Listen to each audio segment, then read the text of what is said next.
আনুলিয়ায় বাঁধ ভাঙনে ক্ষতিগ্রস্তদের পাশে সেনাবাহিনী, ১,০০০-এর বেশি মানুষের মাঝে চিকিৎসা ও ওষুধ বিতরণ।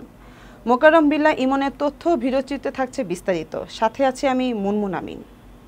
সাতক্ষীরার আশাশুনি উপজেলার আনুলিয়া ইউনিয়নের ভাঙন কবলিত বিছট গ্রামে ক্ষতিগ্রস্ত মানুষের মাঝে বিনামূল্যে চিকিৎসা সেবা ও ওষুধ বিতরণ করেছে বাংলাদেশ সেনাবাহিনী।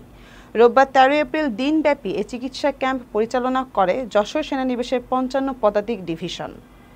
মেডিকেল ক্যাম্পের আনুষ্ঠানিক উদ্বোধন করেন ৫৫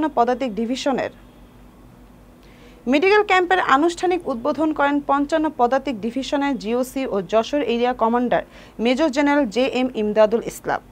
এ সময় তিনি বলেন, দুর্যোগ আক্রান্ত ভুক্তভোগীদের পাশে বাংলাদেশ সেনাবাহিনীর সদস্যরা নিরলসভাবে কাজ করে যাচ্ছে।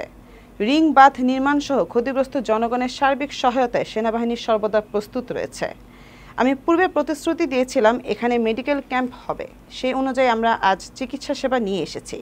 যারা আসবেন সবাইকে বিনামূল্যে চিকিৎসা ও ওষুধ দেওয়া হবে। তিনি আরও বলেন, আজ আমরা এখানে প্রায় ১,০০০ রোগী দেখব।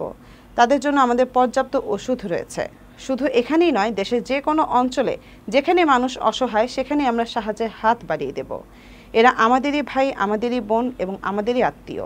তাদের সহযোগিতায় কাজ করতে পারলে বাংলাদেশ সেনাবাহিনী গর্ববোধ করে। যে কোনো সমস্যা আমরা সম্মিলিতভাবে মোকাবেলা করব, এটাই আমাদের অঙ্গীকার। যদি প্রয়োজন হয় এখানে আরও মেডিকেল ক্যাম্প করা হবে। চিকিৎসা ক্যাম্পে প্রাথমিক চিকিৎসা ও প্রয়োজনীয় ওষুধ গ্রহণ করেছেন নারী, পুরুষ ও শিশু। উপস্থিত ছিলেন সেনাবাহিনীর ঊর্ধ্বতন কর্মকর্তা, সাতক্ষীরা ও আশাশুনি সেনা ক্যাম্পের সদস্য, স্থানীয় জনপ্রতিনিধি এবং সংশ্লিষ্ট দপ্তরের সরকারি কর্মকর্তারা।